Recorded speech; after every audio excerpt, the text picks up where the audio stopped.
જય અન્નપૂર્ણા મારી ચેનલમાં તમારું સ્વાગત છે। તો આજે આપણે ફરાળી કટલેસ બનાવવાના છે। તો જોઈ શકો છો તમે કટલેસ એકદમ સોફ્ટ અને ક્રિસ્પી બની છે। તો ચટણી સાથે સર્વ કરીશું આપણે એને અને વિડીયો શરૂ કરીશું।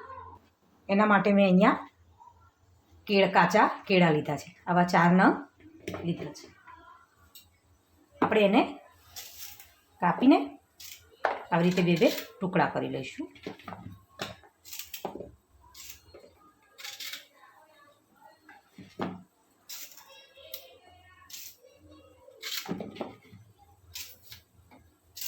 ટુકડા થઈ જાય એટલે આપણે એને હવે બાફવા મૂકી દઈશું। મેં અહીંયા કુકર સ્ટીમ કરવા મૂકી દીધું છે।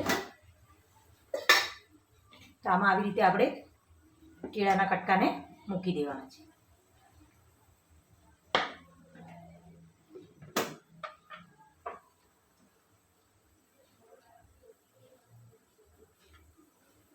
હવે આપણે આને 5 થી 10 મિનિટ માટે બફાવા દઈશું। આપણા કેળા બફાય છે ત્યાં સુધીમાં આપણે કટલેસને સ્ટફિંગ બનાવી લઈશું। એ કટલેસને આપણે એ કરવાનું હોય છે એના માટે મેં અહીંયા સાબુદાણા લીધા છે અને 3 ચમચી મોરૈયો લીધો છે। એને આપણે દળીને એકદમ પાવડર કરી લેવાનો। તો મિક્સર જારમાં મેં સાબુદાણા અને મોરૈયાને મિક્સ કરી લીધો છે। હવે આપણે આને દળી લઈશું। જો આપણું મિશ્રણ હવે આ તૈયાર થઈ જાય આવી રીતે એને બારીક પીસી લેવાનું છે। આ જગ્યાએ મેં સાબુદાણા અને મોરૈયાનો ઉપયોગ કર્યો છે। તમે સિંગોડાનો લોટ પણ લઈ શકો છો, ફરાળી લોટ પણ મળે છે એ પણ લઈ શકો છો।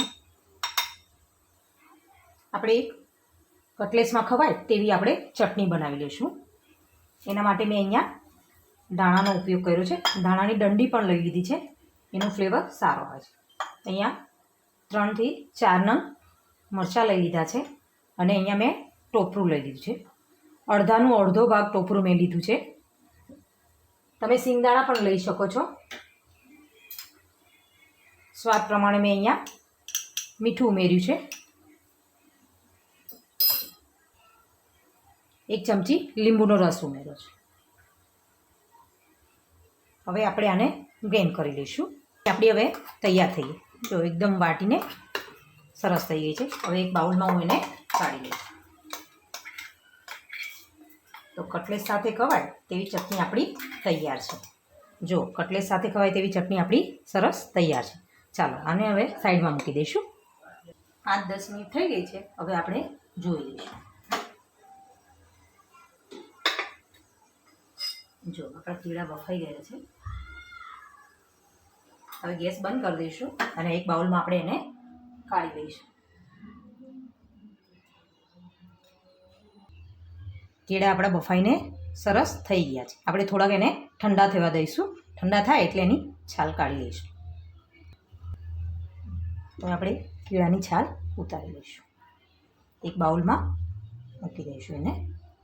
આસાનીથી આ એની છાલ છૂટી થઈ જાય છે। તમે આ જગ્યાએ બટાકાનો પણ ઉપયોગ કરી શકો છો।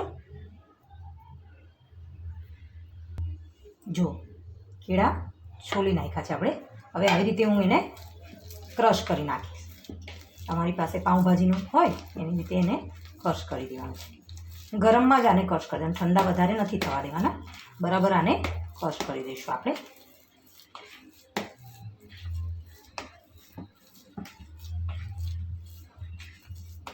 ગરમ હોય એટલે એ આસાનીથી ક્રશ થઈ જાય છે। તો જ્યારે પછી આપણે કટલેસ બનાવીએ ત્યારે એમાં ગાંઠ જેવું રહે છે।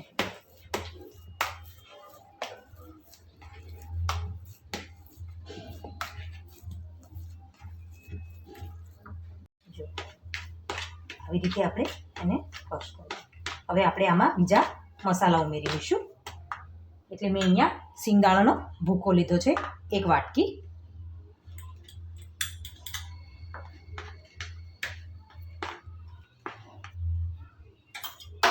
આદુ મરચાંની પેસ્ટ લીધી છે,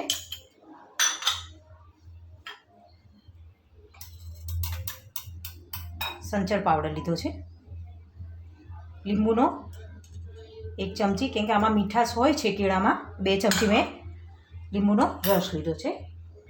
શેકેલા જીરાનો પાવડર છે 1 ચમચી, એ લીધો છે મેં આમાં. સ્વાદ પ્રમાણે મીઠું અને ધાણા લીધા છે મેં આમાં. ચાલો હવે બધું આપણે મિક્સ કરી લઈશું. આ કટલેસમાં ધાણાનો ફ્લેવર બહુ સરસ આવે છે. મેં અહીંયા હાથથી આને બરાબર મિક્સ કરી લીધું છે. જો આપણું મિશ્રણ એકદમ તૈયાર થઈ ગયું છે.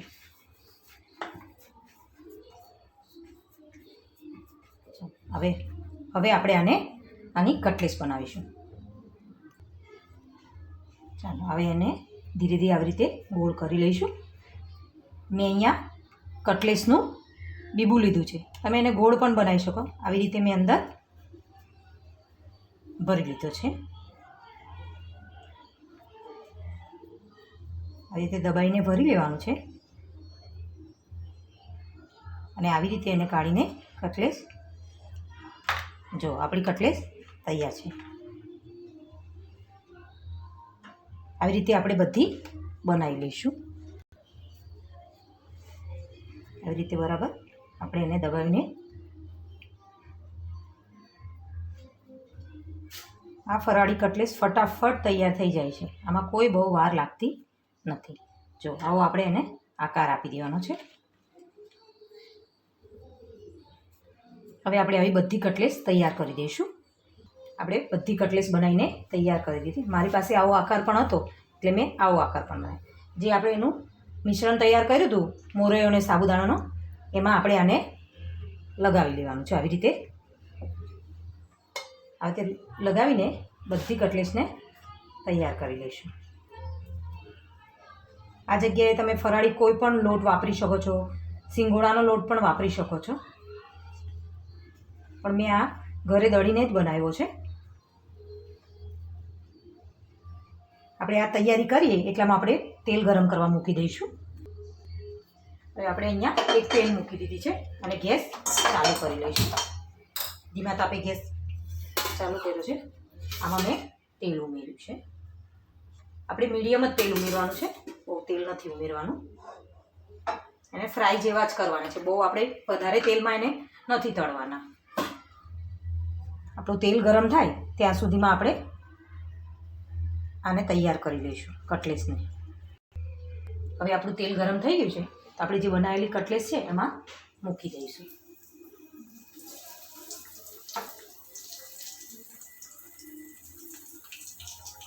ધીમા તાપે આપણે એને થવા દેવાની છે.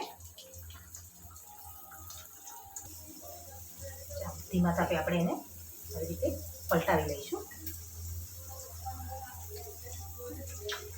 આ એકદમ નરમ હોય છે એટલે એને શાંતિથી આપણે પલટાવ.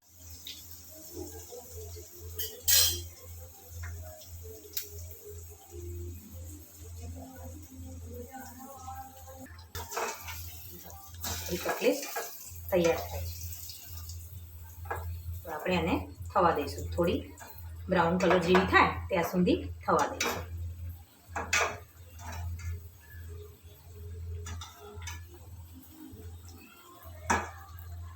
થોડી વાર હજી આપણે એને થવા દઈશું. જો આપણી કટલેસ તૈયાર થઈ ગઈ છે. હવે આપણે એને કાઢી લઈશું. એક ડીશમાં હું એને કાઢી લઈશ. આવી જ રીતે આપણે બધી કટલેસ તૈયાર કરી દઈશું. જો આપણે બીજી પણ આવી રીતે કટલેસ તૈયાર થઈ ગઈ છે.